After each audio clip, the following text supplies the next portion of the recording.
just about to be live now. Okay.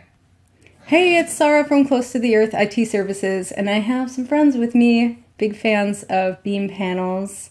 All right, so here with me I have Heather and Adrienne. Hi. And we're all big fans of the Beme app, and it's so sad that it has, like, gone off the air. What do you guys think about that? Heather, please. Okay.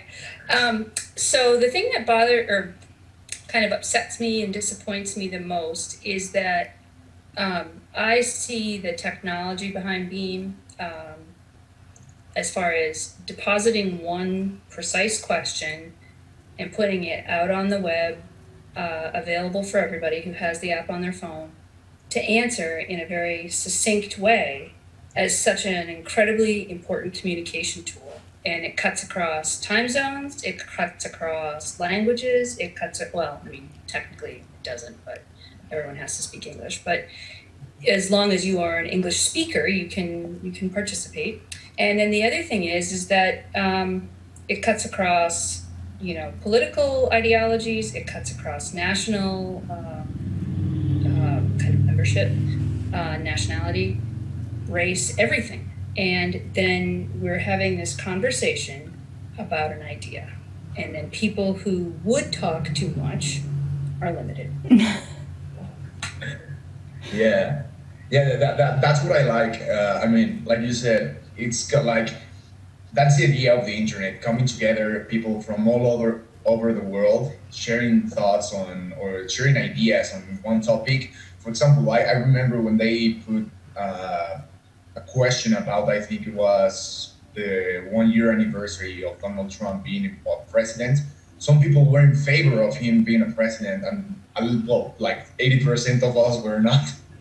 Like the rest of the world and some people from the United States were not. But I mean, that's the idea of being. That was the idea. Like, there's people that are gonna have different opinions than yours, but you accept them as a community, because they have that right for having that kind of opinion. Yeah, I'm gonna take this off. No. Yeah, I agree with you too. Is like, I don't know, it's just been such a divisive time where people aren't getting along and just kind of like getting in huge fights on social media with people that I really care about or wouldn't fight with in person or argue with in person. But when it comes to politics, everything was becoming an argument. And I got to the point where I felt like, wait, so if we're arguing so much, maybe there's a point to what other people believe, and I'm not hearing that because all we're getting is conflict. So I felt like Beme gave such a good opportunity for us all to think about things differently and care about the people who had the opinions, even if they were different or something I wouldn't have thought of. Yeah, definitely. I mean, other thing that I really loved was not even in politics. We were talking about different topics, like, for example, Bitcoin. Bitcoin was one of the topics that we talk a lot in the panels. And even though that someone already asked it, there was at least one question a week about cryptocurrency. But that was also good because that topic is kind of new for everybody, and you have some IT experts, some economists, some people studying for that, some people that are already working, for example, I don't know, in Wall Street or something, and they take you step by step on what is happening. So you actually get the ideas from people that are, experts kind of in that kind of topics. For example, when I posted about your favorite superhero, that's something that I really love. I love superheroes. I love all the pop culture, all the geek stuff. So when someone asked that kind of questions, I felt like kind of an expert talking to other group of people. That's what I really love. That you could share your thoughts, feel like you were making kind of a talk, like a TED talk, but in 10 seconds. Mm-hmm. Yep. That was really, really great. Also, the opportunity that you have to pose your own questions. Like when they made the open call for the week, you posted That's kind of also like a challenge because you have to come with a really great question. Because if you ask something kind of vague or something that they already asked, your question was never going to be published. For example, that panel, or every single week had like 30 answers between all the panels that had only 10 answers, 20 answers. And the open week call was 40 answers, 50 answers, because everyone wanted to be on the panels. Everyone wanted to be shown their questions. Yep. How did that happen for you, Heather, when you asked the question for the week? Well, I had asked, so I think I'm trying to remember the first time I was on Beme, because I was on like well over a year ago. Like I've been on for a long time. Like even when it was, they didn't like ask specific questions, but you could just upload 15 seconds of your life by holding it to your chest. So this was like the very first iteration.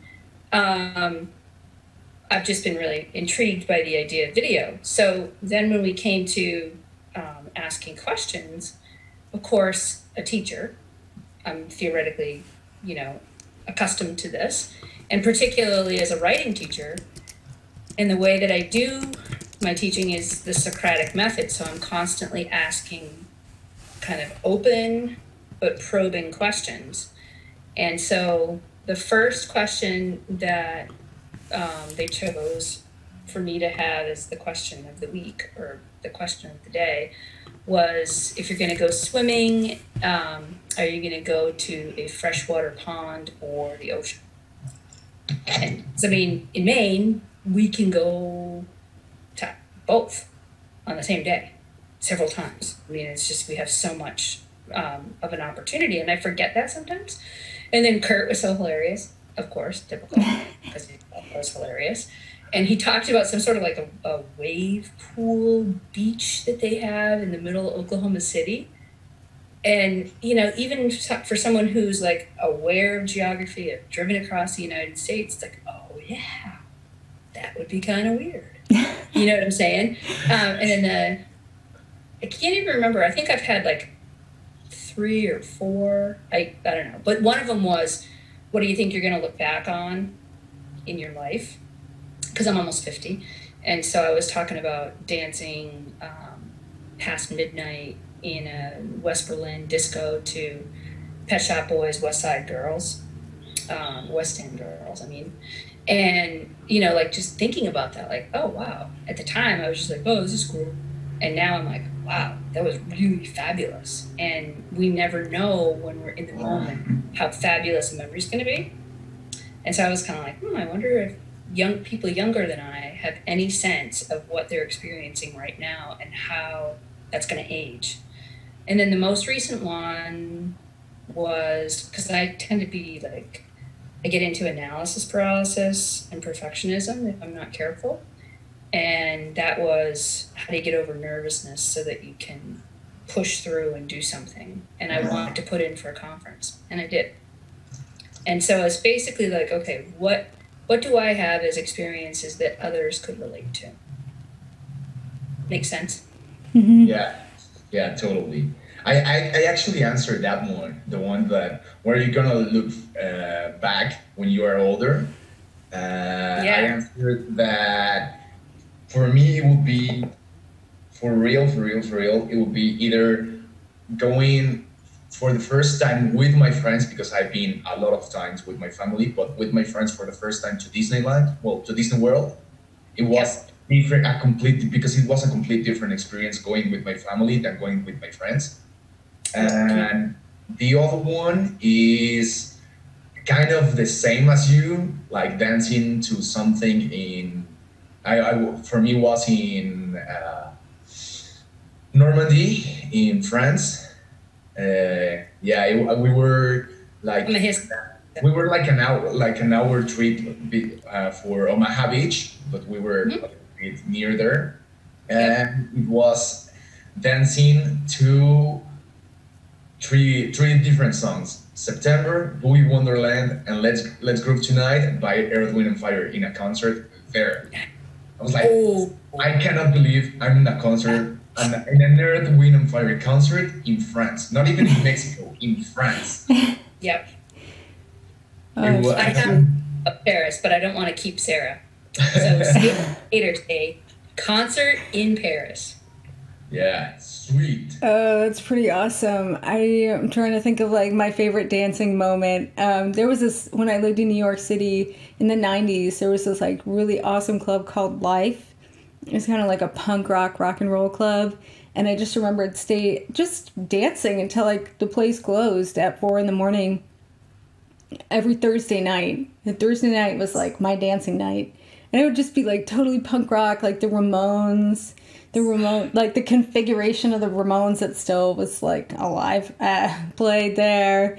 And like this band called the Toilet Boys, they had like fire and they were basically like Kiss, but just totally punk rock and glam and like amazing. So, and just like, I don't know, just being carefree in New York City as a kid, just like being like, yeah, well, not a kid, like 21. Yeah. Yeah. So I was in Paris. So like I had this bad car accident when I was 20 and almost died when I was in Germany, but that's just it's not really all that interesting. But what is interesting is that right after I got out of the hospital, I was like, I'm going to go have some fun. Not like ridiculous, reckless fun, but like really, sucking the marrow out of life, thinking of Dead Poets Society reference there. And just, I'm alive today. What am I going to do today to live? Because I am alive. This is awesome. I'm in Europe, dude. And so I went to Paris. And I ended up not having any clue that it was the 100th anniversary of the Eiffel Tower. Number one cool thing. Number two cool thing, we're trucking around Paris and I look and there's this flyer for a poster that's on like a postal box for, ready for this? Paul Simon, Ladysmith Black Mambazo, Miriam Makeba, and Hugh Masekela. And so I went running. No, I didn't. I actually took the subway, but I got to the place. I got to the venue and I was like, I don't care how much the tickets are. And I threw down my credit card. And I'm not a rich kid. I've never been a rich kid. But I was like, if I don't do this, I'm going to hate myself forever. So I did. I got to see that lineup in Paris.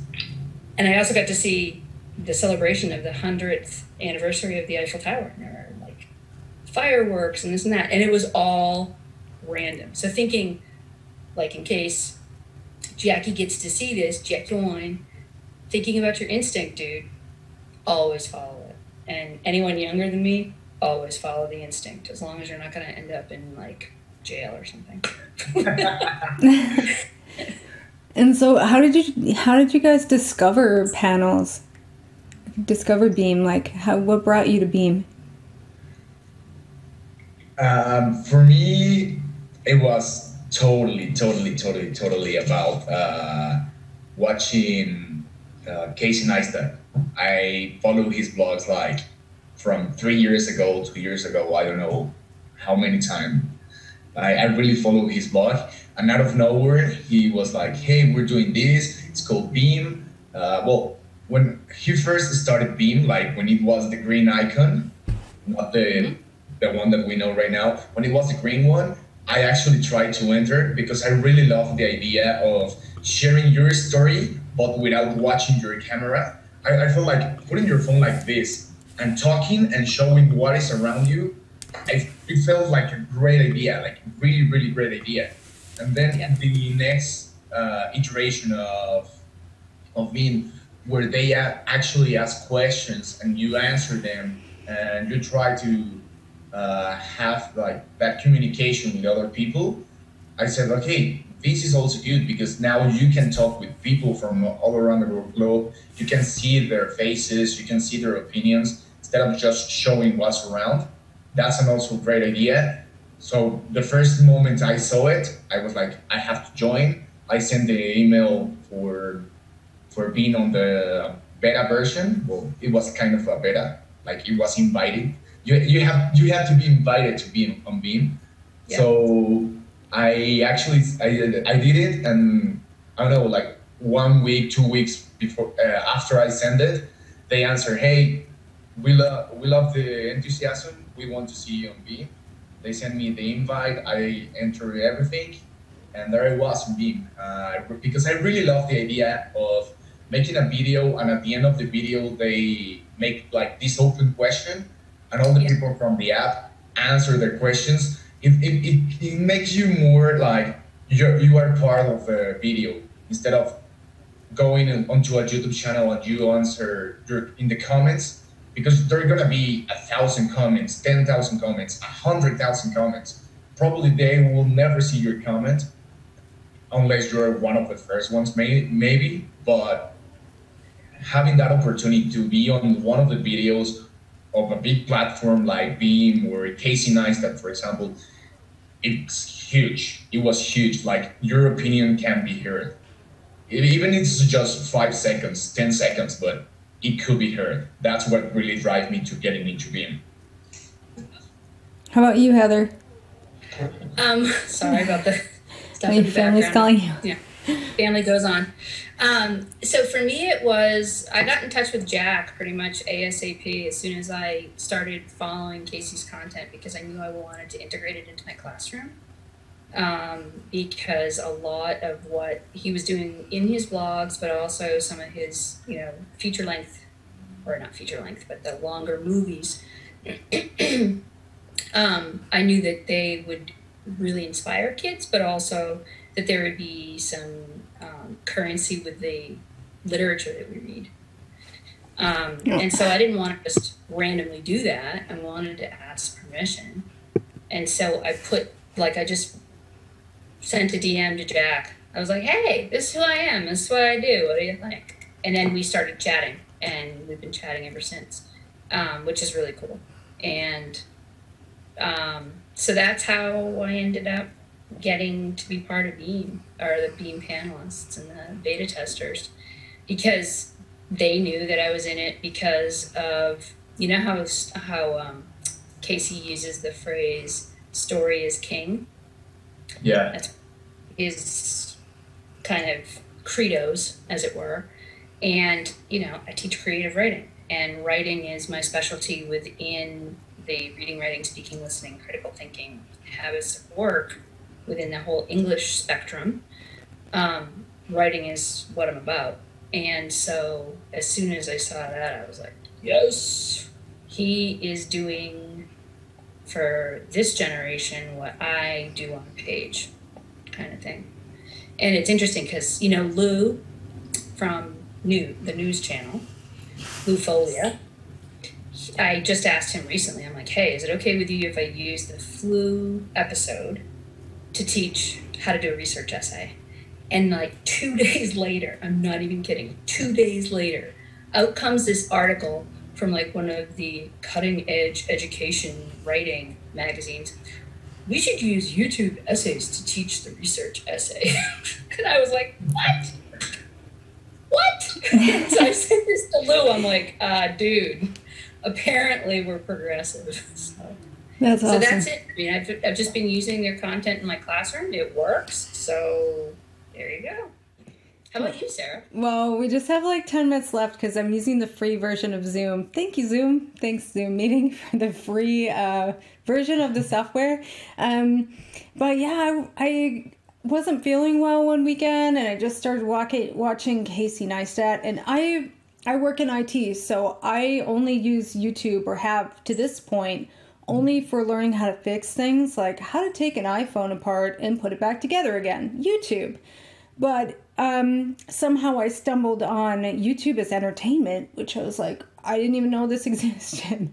And just the tech behind Beme was like really interesting to me. Like, how did they make this? Hey, we've got somebody coming. Hey. What? No way. Oh, this is awesome. New Zealand, Mexico, California, and Maine. See, Beme, you did it. Hey, D-Man. D-Man is here. How you doing? Is it? Yeah, this is epic. We just have a few minutes left because we didn't pay for this meeting software. Sorry, it took me a while to work this all out. So, D-Man, tell us about how you found Beme. Like, how did you get on Beme? I think through most people, through Casey Neistat. I'd subscribed to his channel years ago through the bike lanes story. I'm a commuting cyclist, and that resonated with me. It was a crazy, insane video to sum up the frustration. And then one day, all these videos just started appearing on my subscription list, and he'd started daily vlogging. I couldn't remember who he was. I ignored it for maybe a week as it kept clogging up my subscription thing, and then I started watching it, and it was amazing. There were daily vloggers. I was probably following some skateboarding vloggers at that time, but he was doing something that was quite different. And I feel a bit old to be like a fanboy of things, but every now and then I latch onto a personality. And I was not an early adopter of things. I've got an iPhone, but normally I'd get offcasts from friends that would really get into the technology and stuff first. And this guy, Casey Neistat, was on a whole bunch of different platforms, and I was really interested in what he was doing. So by extension, I started joining all these other social media platforms that I'd never done before. And of course, the reason why he was daily vlogging is he was building up an audience so that he could promote Beme, this thing that he was developing, which I actually just posted a video to YouTube. It's kind of long, but it kind of sums up a lot of this. But I was a little bit disappointed at first. I wasn't expecting like a Snapchat type experience. I thought maybe a phone video editing app that might have been a perfect fit with a videographer. And it was something else. And actually, there's a long journey there. But I guess I represent the first community of just really passionate Bemers, daily vloggers, basically. And there's a lot of emotion tied up in that because obviously when something shuts down and you're that heavily invested in it. But I wanted to give Beme another go, and I still liked some of the team members there, Jack especially, and so I wanted to get in on the beta testing side of things. I'd actually applied formally a bit earlier, and I got in and started testing it there.